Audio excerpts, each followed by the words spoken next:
चैतन्यं शाश्वतं शांतं व्यमातीतं निरंजनं नादबिंदुकलातीतं तस्मै श्री गुरुवे नमः. आजच्या व्हिडिओमध्ये आपण शिवलीला अमृतचा जो दुसरा अध्याय आहे त्याचा सार बघणार आहोत. जी शिवलीला अमृत ग्रंथाचा अध्याय वाचण्यानं ज्या फलाची प्राप्ती होते त्याच फलाची प्राप्ती त्याचं सार ऐकण्याने होते किंवा त्याच्यापेक्षाही विशेष. कारण सार जर कळाला तर पूर्ण अर्थ कळतो. म्हणून आजच्या व्हिडिओमध्ये मी दुसरा अध्याय याच्यावर प्रवचन सांगणार आहे, करणार आहे.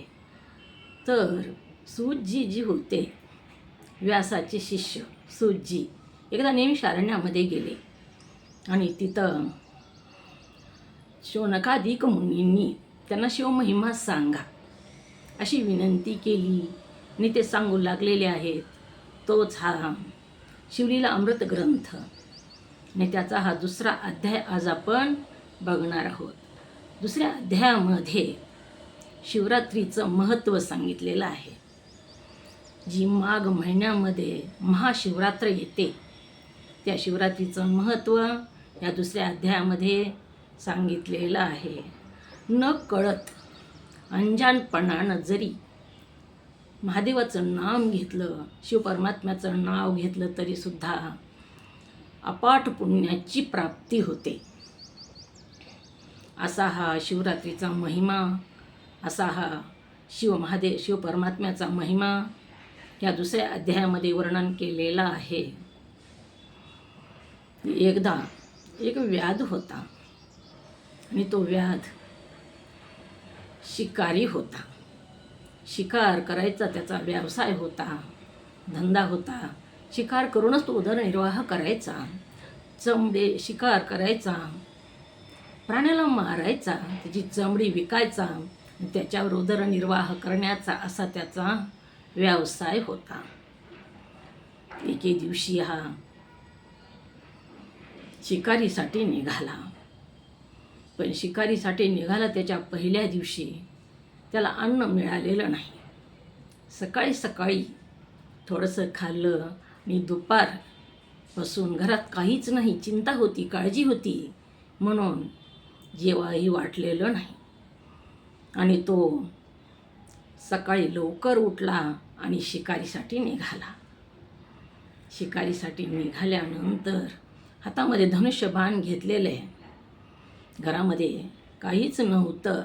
थोडंसं पीठ होतं. ते पिठाचे उंडे केले. तेल नव्हतं म्हणून ते गौरीच्या राकावर भाजले आणि त्याचा चुरमाट केला. गूळ तूप टाकून चुरमा केला. ते बरोबर घेतला. पाण्याची सुरई भरून घेतली आणि तो निघाला. जात असताना अरण्यामध्ये शिकार करण्यासाठी जात असताना तिथे एक शिवमंदिर होतं. रस्त्यामध्ये त्याला शिवमंदिर दिसलं. त्या शिवमंदिरामध्ये अनेक लोक भजन करत होते. कुणी रुद्राभिषेक करत होते, अनेक वाद्य वाजत होते. शिवरात्रीचा दिवस होता. माघ महिन्यातल्या महाशिवरात्रीचा हा पर्व काळ होता. सगळे भक्तगण आपल्या आपल्या परीनं त्या महादेवाला आळवत होते, त्याची भक्ती करत होते, गर्जना करत होते. शिव शिव हर हर, हर हर महादेव, भम भम भोले, अशा प्रकारे शिव शिव हर हर, शिव शिव हर हर असे शब्द त्याने ऐकले. ह्याला काहीच शिवभक्तीचा लवलेश नव्हता. म्हणून त्याला वाटू लागलं ही लोक वेडे आहेत. इथं मोठमोठ्यानं शिवशिव हर हर, शिवशिव हर हर म्हणून ह्यांच्या हाती काय लागत असेल. आणि उपोषण करतात. किती उत्तम उत्तम अन्न आहे इथं खायला, तरीसुद्धा उपोषण करतात. अशा प्रकारे तो त्याच्या मनामध्ये वाटू लागलं. परंतु त्याने शिवशिव हर हर, हर हर महादेव अशा प्रकारची घोषणा ऐकली आणि त्याच्यासुद्धा जिभेला तो चाळा लागला आणि तो हर हर म्हणू लागला.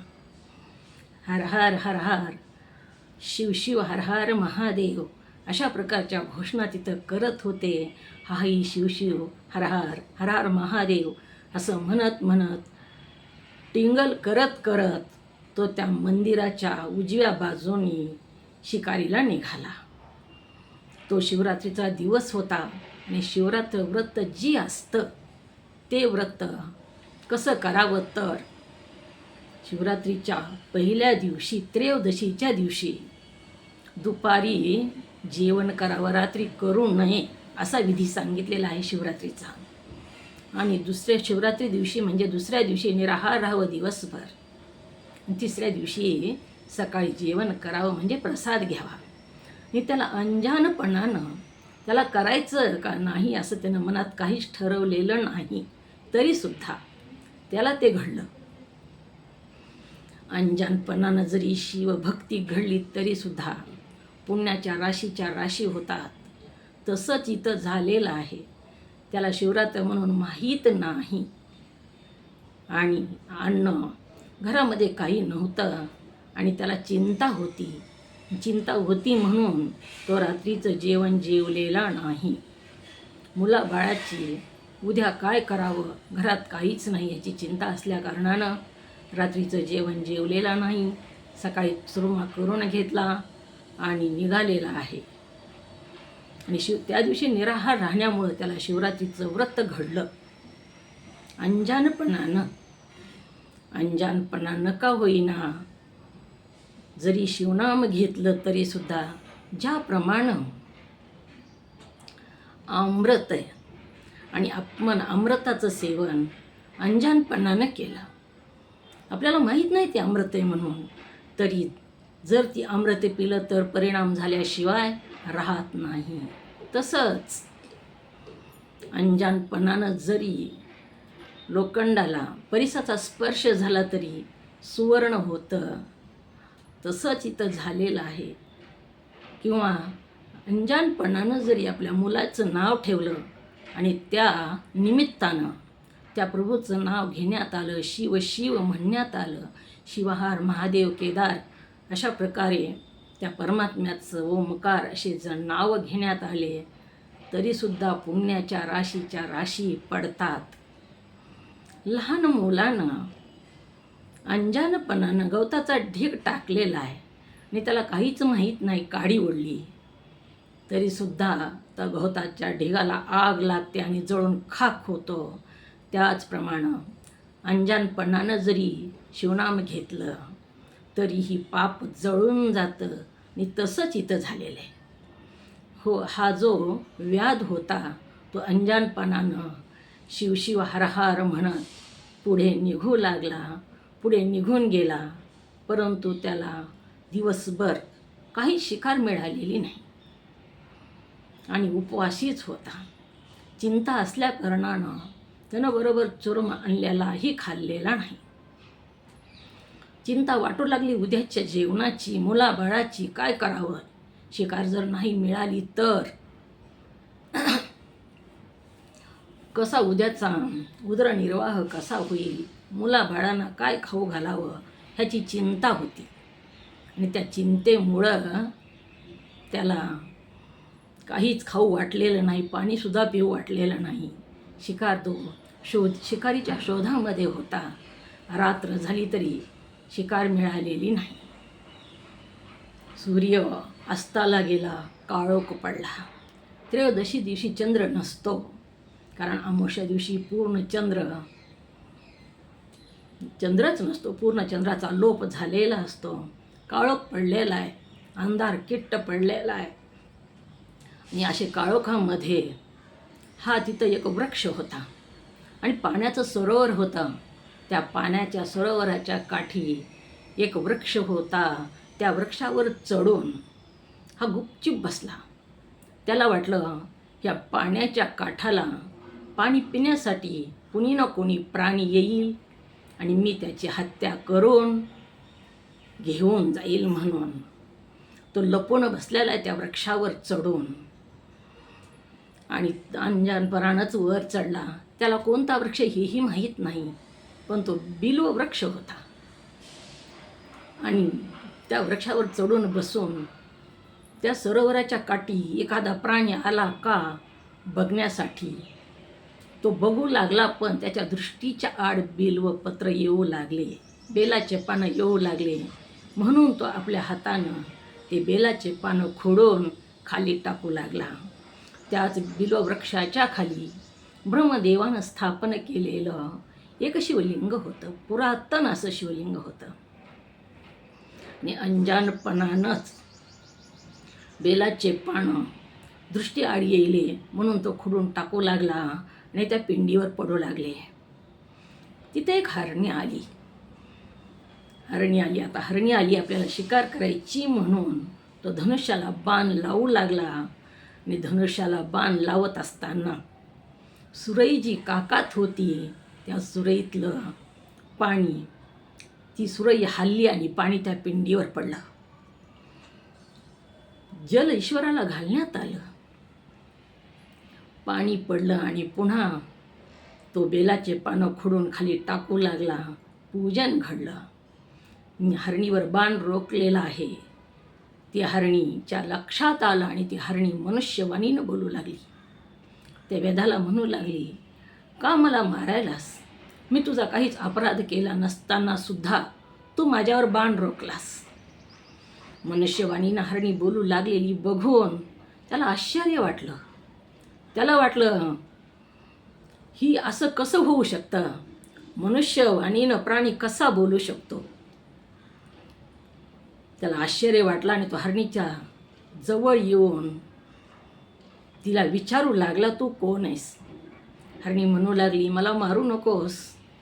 मी गर्भिणी आहे आणि माझ्या पोटामध्ये अज्ञान गर्भ आहे आणि ती गर्भ मला वेदना सुरू झालेल्या आहेत, प्रसूती वेदना. आणि ती गर्भ मी जन्म देऊन त्या बाळाला जन्म देऊन परत येते, पुन्हा मार.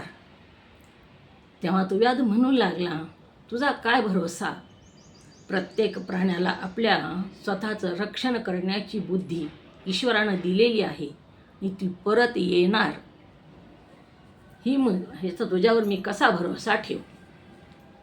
तेव्हा हरणी बोलू लागली. हरणी अनेक पापाचं उच्चारण त्या हरणीनं केलेलं आहे. ती हरणी म्हणू लागली, व्याधा, अरे गर्भिणीला मारण्याचं पाप तुला माहीत आहे का? गर्भिणीला मारण्याचं पाप फार भयानक सांगितलेलं आहे. एक रथभर जीव मारले तर एक वृषभ म्हणजे बैल मारण्याचं पातक लागतं. 100 बैल मारल्याचं पातक एक गोहत्या केल्यानं लागतं. 100 गोहत्या केल्यानं पातक एक ब्राह्मणाची हत्या केल्यानं लागतं.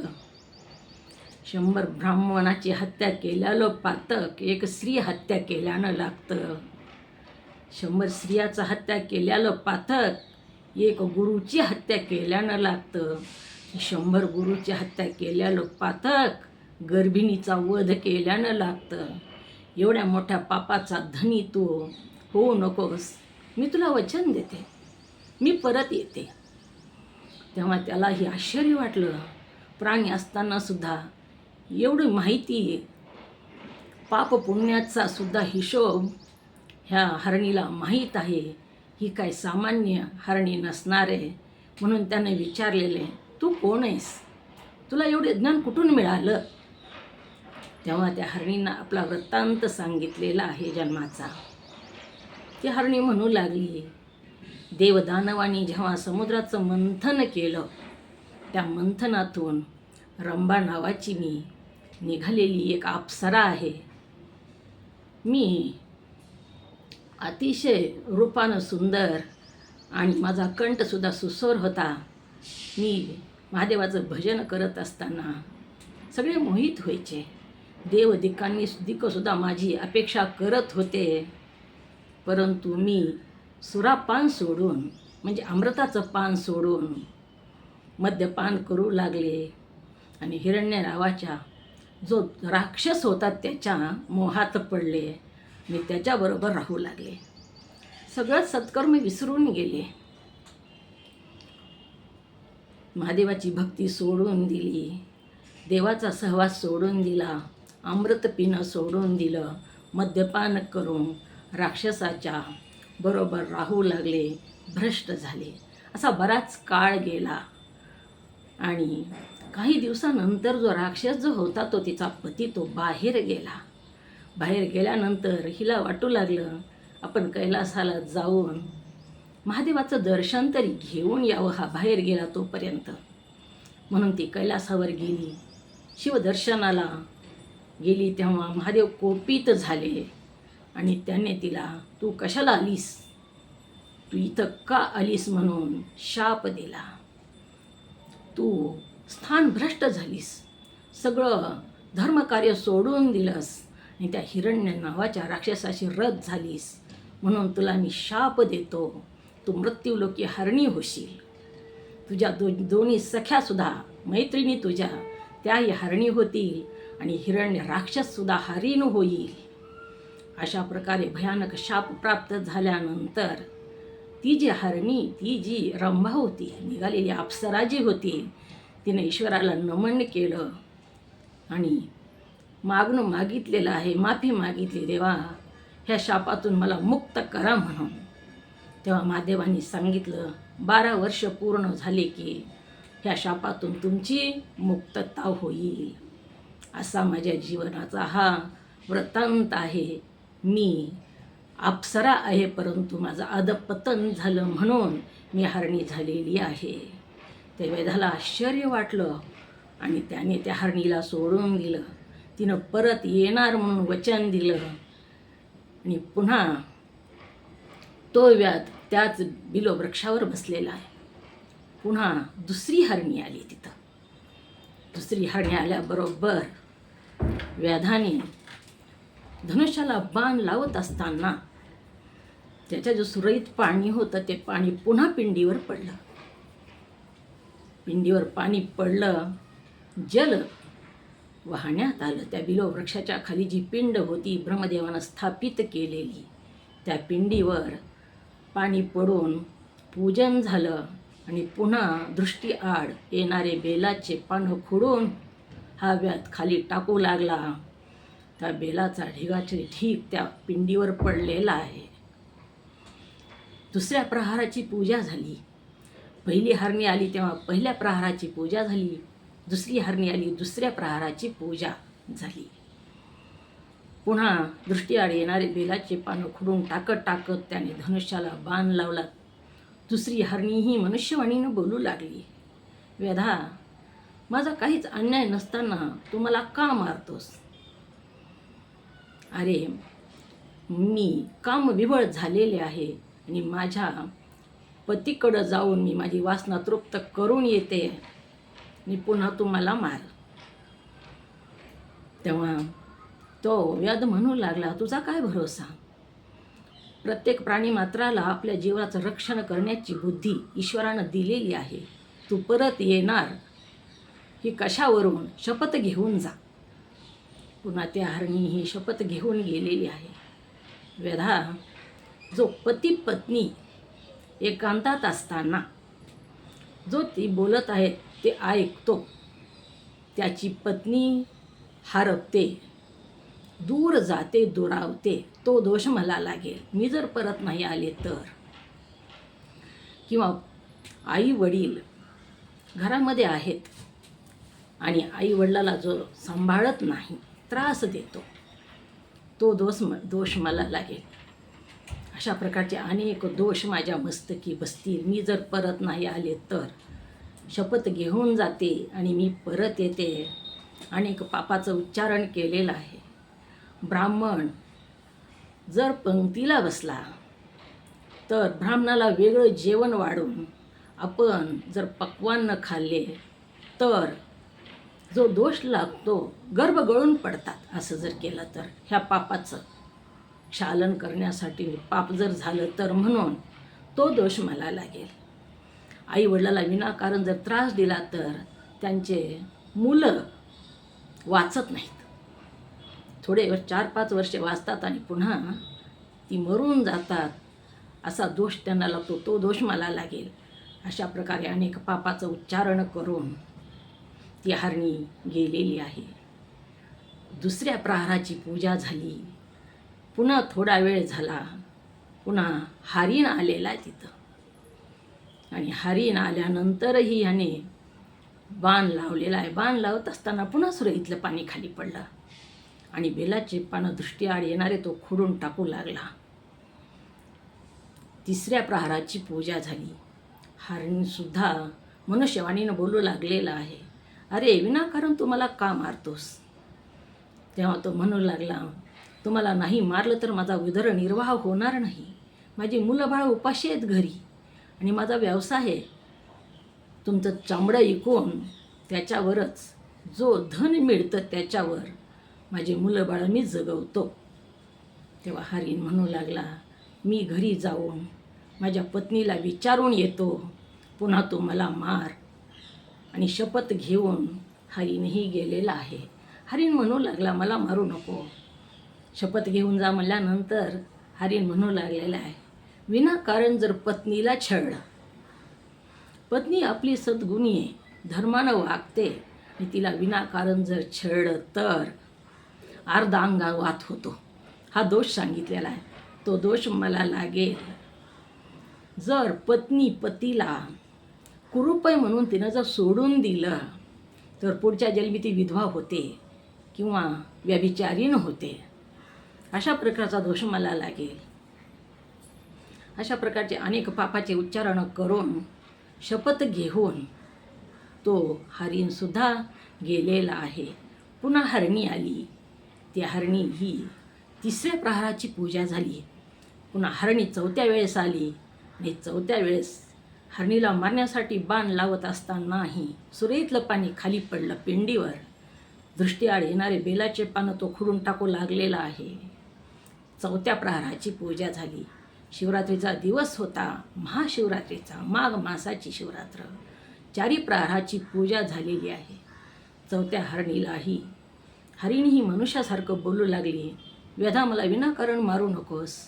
माझे बाळ घरी आहेत आणि त्यांना स्तनपान करून मी परत येते, पुन्हा मला मार. तेव्हा हरीण शपथ घेऊन जा म्हणू लागलेला आहे. त्याही हरणीनं अनेक पापाचं उच्चारण केलं, अनेक पाप उच्चारण केलेले आहेत. वृद्ध माता पिता घरात जर असतील, त्यांना विनाकारण जर त्रास दिला तर आपण वृद्ध झाल्यानंतर आपला मुलगा मरतो, ही दोष लागाल. अशा प्रकारे अनेक पापाचे उच्चारण करून ते दोष मला लागतील असं म्हणून ते परत गेले आणि सगळेच परत आलेले आहेत. हरणीच्या 2 सख्या, हरीण आणि ते पाडस जन्म घेतलेले सगळेच आले आणि म्हणू लागले, व्यधा आम्हाला आधी मार. ते बाळ म्हणू लागले, व्यधा आम्हाला आधी मार, आमचं कवळं कवळं मांस तुला चांगलं लागेल. हरणी म्हणू लागल्या, व्यधा आधी मला मार, मला सौभाग्यवती मरण पाहिजे. हरीण म्हणू लागला, मला मारा आधी, मला हे दुःख बघायचं नाही. अशा प्रकारे सगळेच बोलू लागले असताना त्या व्यधाला पश्चाताप झाला आणि त्याने जे हातामध्ये जी सकाळी चुरमा करून आणलेला होता तो फेकून दिला. ते पिंडीवर पडला. सुरई फेकून दिली, सगळं पाणी पिंडीवर पडलं आणि चौथ्या प्रहाराची पूजा पूर्ण झाली. शिवरात्रीचं उपवास घडला. पहिल्या दिवशी दुपारी जेवण केलेलं होतं, रात्री नाही. पूर्ण दिवसा निराहार, रात्रीचं जागरण, चारी प्रहाराचं. दिवसाचे 4 आणि रात्रीचे 4 प्रहार असतात. 8 प्रहाराचा एक दिवस असतो. रात्रीचा प्रहार 6 ते 9 पहिला प्रहार, 9 ते 12 दुसरा, 12 ते 3 तिसरा, 3 ते 6 चौथा. ही चारीही प्रहाराचं अखंड पूर्ण रात्रभर जागरण झालेलं आहे. आणि रस्त्याने शिव शिव हर हर जे म्हणत होते त्यांची टिंगल करण्यासाठी म्हणून शिव शिव हर हर महादेव असा गजर त्याच्या मुखामध्ये आहे. शिवरात्रीचा उपवास घडला, जागरण, चारी प्रहाराची पूजन घडलं, जागरण घडलं, शिवभजन घडलं.